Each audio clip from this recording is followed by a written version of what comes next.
The orphan who saved an abandoned puppy had no way of knowing it would lead her to her birth parents, that a single act of kindness on a rain-soaked evening would unravel the mystery of her origins and forever change her life. Mia Morgan huddled beneath the thin awning of the corner store, her second-hand coat doing little to shield her from the November chill. At 17, she had mastered the art of invisibility, a necessary skill when you've spent your life as the foster kid. Rain pattered against the pavement, each drop a tiny explosion in the growing puddles. 5 more blocks to Mrs. Winter's house. 5 more blocks until she could retreat to the attic bedroom that never quite felt like hers. A whimper cut through the drumming rain. Mia froze, her breath catching.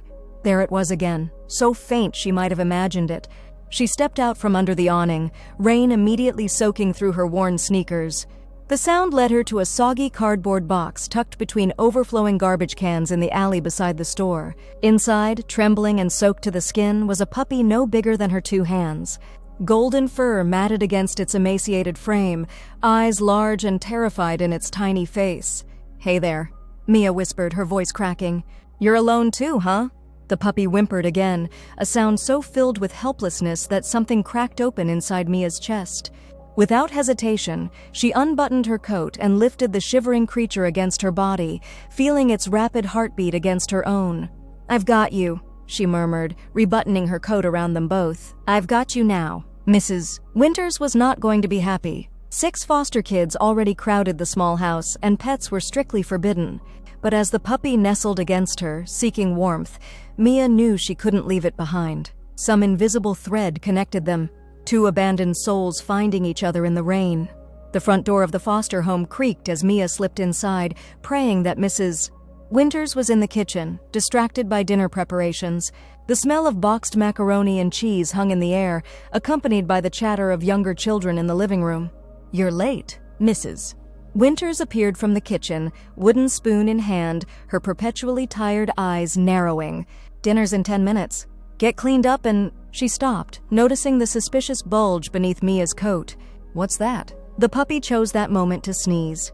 "Mia Morgan, if that's what I think it is, please," Mia said, her voice barely audible. She opened her coat just enough to reveal the puppy's face. "He was abandoned. He'll die out there.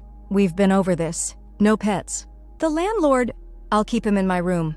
I'll take care of everything. Please, Mrs. Winters." Mia rarely asked for anything. In 11 years of foster care, she had learned that wanting things led to disappointment. Mrs. Winters sighed, the lines around her mouth deepening. "One night, tomorrow we take it to the shelter." "But they'll—" "One night, Mia.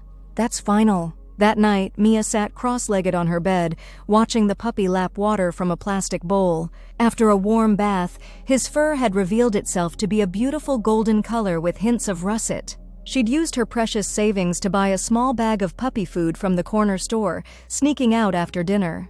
"You need a name?" she whispered, stroking his damp fur. "Something special?" The puppy looked up at her with trusting brown eyes. "Chance?" she decided, "because that's what we both need." Sleep came fitfully that night, with Chance curled against her chest, his small body finally warm. Tomorrow would bring the shelter, and for dogs that weren't puppies or purebreds, the shelter often meant one thing. Mia stared at the ceiling, a plan forming in her mind. She couldn't save herself from the system, but maybe she could save Chance. Morning arrived with weak sunlight filtering through her attic window.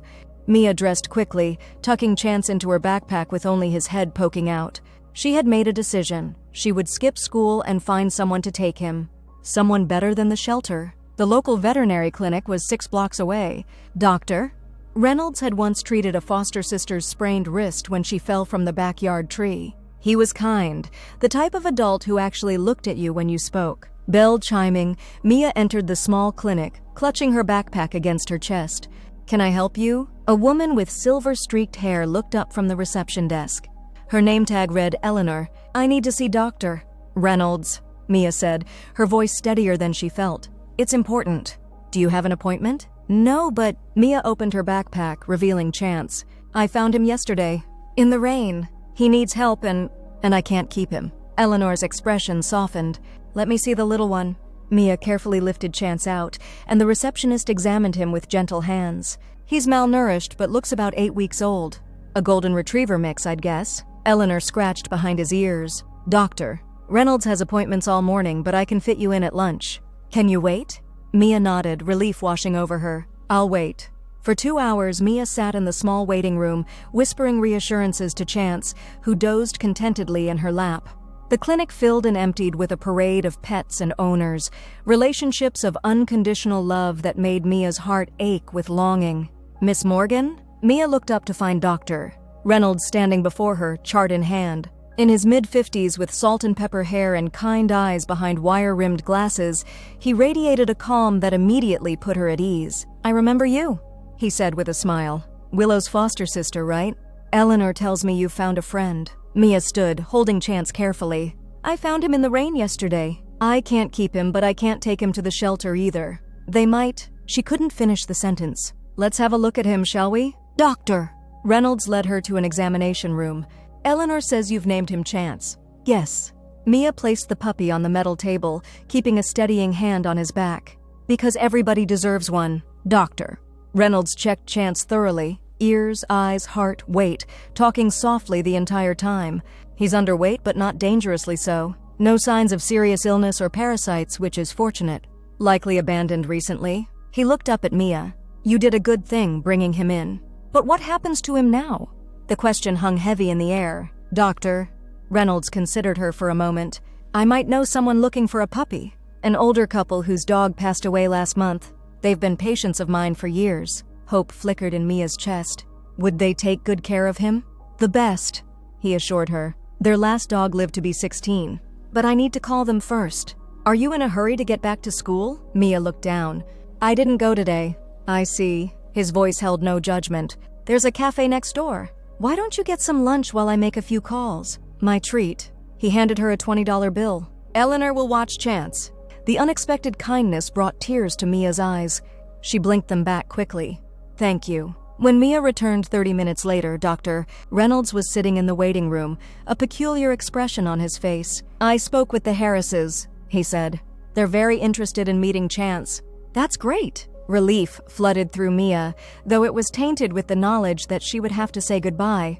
There's something else. Doctor, Reynolds continued, his voice careful. When Eleanor was checking Chance for a microchip, she noticed something unusual about his collar. His collar? Mia frowned. It was so dirty I didn't really look at it. Doctor, Reynolds held out a small leather collar, now cleaned of mud. There's something sewn inside the lining. Eleanor found it while cleaning him up. Mia took the collar, running her fingers along the inside edge until she felt it, a small, hard lump beneath the leather. With careful fingers, she worked at the stitching until it gave way, revealing a tiny metal object. It's a key, she said, confusion clouding her features. Why would someone put a key in a puppy's collar? Doctor? Reynolds shook his head. I don't know, but there's something else. He pointed to tiny numbers etched into the key's surface. A serial number. And initials JBM. Mia stared at the 3 letters, a strange feeling washing over her. My last name is Morgan. Is it your birth name? Doctor? Reynolds asked gently. I don't know. The admission hurt. I was found at a hospital when I was a few days old. No identification. The name Morgan was given to me by my first caseworker. A heavy silence fell between them. Chance whined softly from his makeshift bed in a cardboard box behind the reception desk, as if sensing the weight of the moment. Mia, Doctor, Reynolds said carefully, would you like me to make some inquiries about this key? The question hung in the air. Mia had spent years building walls around the pain of not knowing where she came from. The system had taught her that looking back only brought heartache. Yet holding the key with its mysterious initials, she felt something she hadn't allowed herself to feel in years. Curiosity. Yes, she whispered. Please. The Harrises arrived an hour later, a couple in their 60s with gentle smiles and warm handshakes. They fell in love with Chance immediately, but something unexpected happened as they prepared to take him home. We understand you found him, Mrs. Harris said to Mia, her eyes kind. Would you like to visit him sometimes? See how he's doing? The offer caught Mia off guard. In her experience, goodbyes were permanent. You would let me? Of course, dear, Mr. Harris replied. You saved his life. You'll always be a part of his story. That simple acknowledgement that she mattered in someone's story left Mia speechless. As they exchanged phone numbers, Dr. Reynolds pulled her aside. I've made some calls about the key, he said quietly. I have a friend in the police department who's willing to help. No questions asked. Would you be able to come back tomorrow after school? Mia nodded, watching as the Harrises gently placed Chance in a plush pet carrier.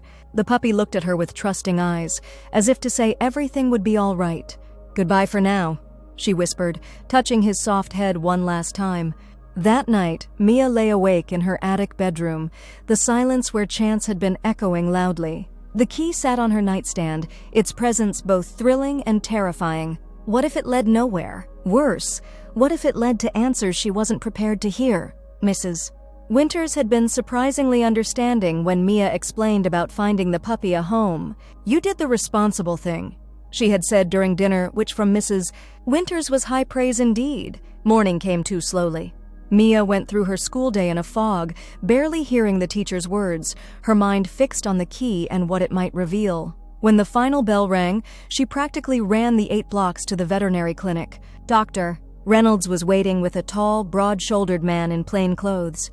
Mia, this is Detective Garcia. He's agreed to help us with the key. Detective Garcia had kind eyes that belied his imposing frame. Dr. Reynolds explained the situation. May I see the key? Mia handed it over, watching as he examined it carefully. These numbers are a tracking code, he explained. They're used by certain banks for safety deposit boxes. The initials could be the owners. He looked at Mia.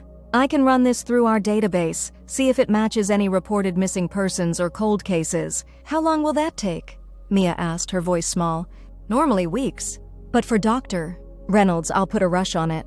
He pocketed the key. Can I reach you at the clinic? Dr. Reynolds nodded. I'll make sure Mia gets any information. 3 days passed in agonizing slowness. Mia visited Chance at the Harrises' home, finding comfort in his enthusiastic greeting and the warm welcome of his new owners. They lived in a cozy house with a fenced yard, and already Chance had his own bed, toys, and a routine of walks to the nearby park. He's fitting in beautifully, Mrs. Harris told her, serving hot chocolate as they watched Chance playfully chase a tennis ball. He's brought so much joy back into our home. I'm glad, Mia said sincerely, though part of her ached with the bittersweet knowledge that everyone seemed to find a permanent home except her. On the 4th day, as Mia trudged through cold November rain toward the foster home, she spotted Dr. Reynolds' car parked out front. Her heart leapt into her throat. He was sitting in Mrs. Winters' cramped living room, Detective Garcia beside him. Mrs. Winters looked up as Mia entered, her expression unreadable. Mia, Dr. Reynolds said, standing. Detective Garcia has some information about the key. The detective cleared his throat. The key belongs to a safety deposit box at First National Bank downtown. It was registered to a James and Bethany Morgan. Mia's legs went weak. She sank onto the worn sofa, the names echoing in her head. Morgan? Like my last name? Yes, Detective Garcia confirmed. We found a missing persons report from 17 years ago. James and Bethany Morgan were involved in a serious car accident on Highway 16. James was hospitalized for several months. Bethany was... He hesitated. She was pregnant at the time. The impact sent her into premature labor. In the confusion following the accident, their newborn daughter was mistakenly reported as deceased. The room seemed to spin around Mia. Are you saying... The hospital records were incorrect.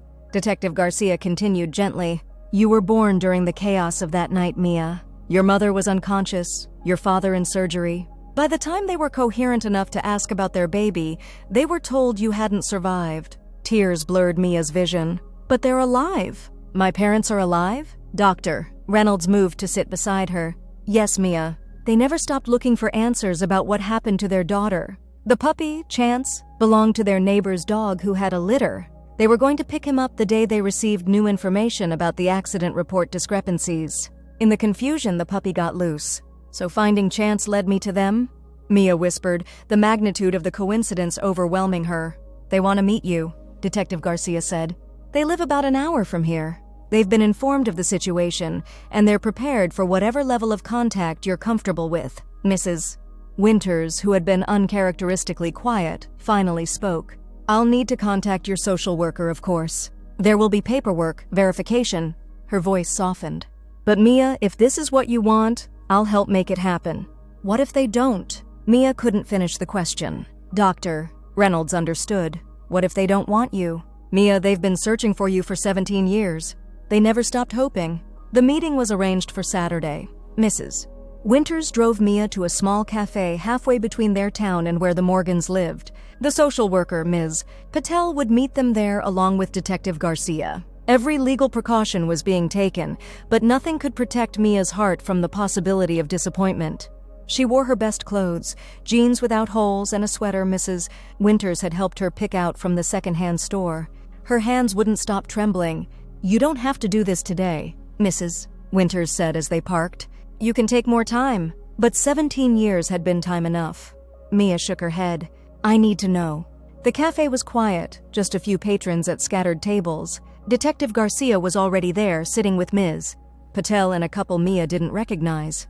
The woman had auburn hair streaked with silver, pulled back in a simple ponytail. The man beside her was tall with broad shoulders, his dark hair peppered with gray.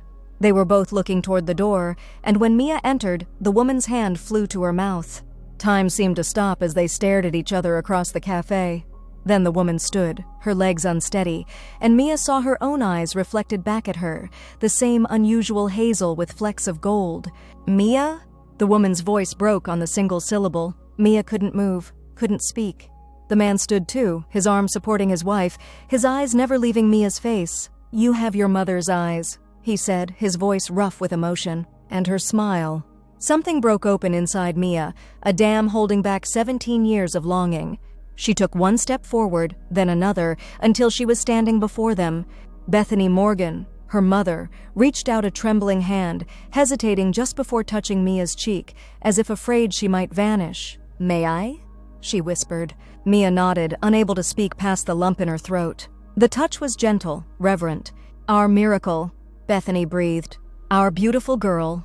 James Morgan, her father, looked as if he was fighting for composure. "We never stopped looking," he said. "Never stopped hoping." "How?" Mia finally managed. "How did this happen?" They sat together, the adults giving them space while remaining nearby. Between tears and broken sentences, the story emerged. The accident had been severe, a multi-car pileup in heavy fog. Bethany had been 8 months pregnant. The impact triggered early labor, and in the chaos of the emergency room, with multiple casualties arriving simultaneously, records were confused.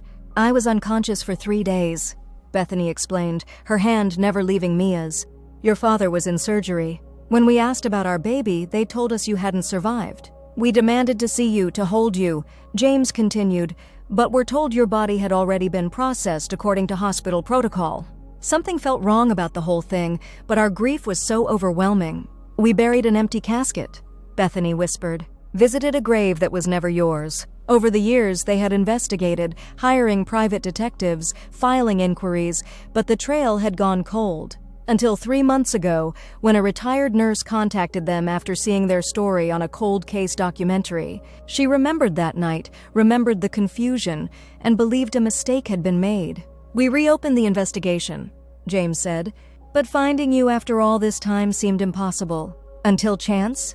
Mia said softly. Bethany smiled through her tears. "We've been volunteering at animal shelters for years. It helps with the grief. Our neighbor's dog had puppies, and we were going to adopt one. I sewed the key into his collar the night before we were supposed to pick him up. A silly superstition. I thought it might bring us luck in our search. He got out during a thunderstorm," James added. "We were frantic, put up posters everywhere, but he seemed to have vanished. And then Dr. Reynolds called. He found us through the microchip registration we'd already filled out for Chance," Bethany explained. "When he told us about the key and about you..." She couldn't continue. "We knew," James finished. "Somehow we just knew it was you." The conversation flowed more easily after that, years of separation falling away in moments of connection. Mia learned that her parents had never had other children, that they lived in a house with a garden, that her mother was an artist and her father taught history at a community college.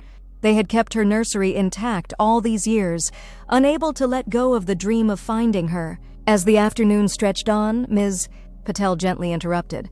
"There's a process we need to follow," she explained. "Verification, paperwork, court hearings. But given the circumstances in Mia's age, we can expedite matters." "What happens now?" Mia asked, suddenly afraid this miraculous day would end with her returning to the foster home. "We've arranged a supervised visitation schedule," Ms. Patel said, "starting immediately if everyone agrees. Weekends at first, then longer periods as the case progresses." "And Chance?" Mia asked. "He's with the Harrises now." Bethany smiled. "We've already spoken with them. The sweetest couple. They've invited all of us to visit anytime. They said chance brought our family together," James added. "They consider themselves part of that miracle." As the meeting drew to a close, Mia found herself reluctant to leave. 17 years of emptiness couldn't be filled in a single afternoon. "We'll see you Saturday," Bethany promised, her eyes memorizing every detail of Mia's face. "We'll bring photo albums, tell you everything. We have so much time to make up for." "I'd like that," Mia said, her voice steadier than it had been all day. The goodbye was difficult but cushioned by the promise of hello in just a few days. As Mrs. Winters drove her back to the foster home, Mia watched the landscape pass in contemplative silence. "You okay?" Mrs. Winters asked, glancing over.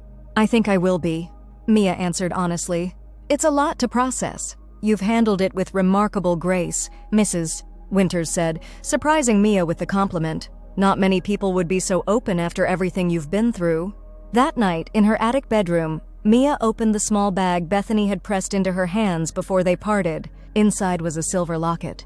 When she clicked it open, she found a tiny photograph of a younger Bethany and James smiling at the camera, and beside it, an ultrasound image. A note tucked inside read, "We carried you in our hearts every day. Now we carry you there and in our arms.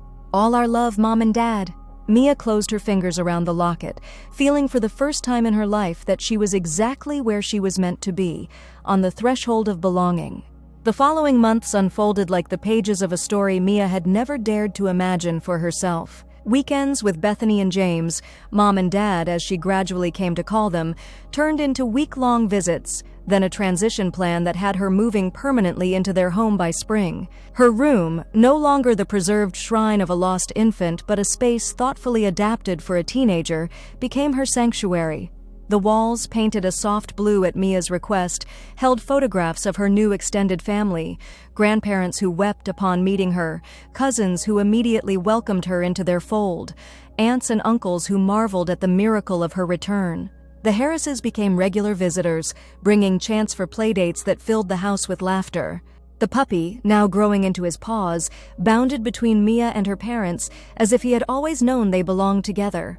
On a warm June evening, as sunset painted the sky in hues of gold and pink, Mia sat on the porch swing with her parents, Chance dozing at their feet. "I've been thinking," she said, breaking the comfortable silence, "about what happened, how finding Chance led me to you, our little matchmaker." Bethany smiled, running her fingers through Mia's hair, a gesture that had become precious to them both. "It's more than coincidence," James added. "Too many pieces had to fall exactly into place."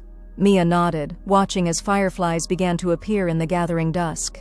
"I used to think I was unlucky, being left growing up in the system. But now I wonder if luck was just waiting for the right moment." "Some things are worth waiting for," Bethany said softly, squeezing Mia's hand. "Some people too." As night settled around them, stars appearing one by one in the darkening sky, Mia felt the weight of her journey, not just the months since finding Chance, but the years before. The loneliness, the questions, the ache of not belonging. None of it was erased by finding her family, but all of it was transformed, given meaning by where it had led. Chance stirred at their feet, lifting his head to gaze at the three of them with those soulful eyes that had first captured Mia's heart in a rain-soaked alley. "You know," Mia said, reaching down to scratch behind his ears, "I thought I was saving him that night. But really, he was saving all of us." In the gentle darkness of a summer night, surrounded by the love she had always sought, Mia Morgan was finally, completely home.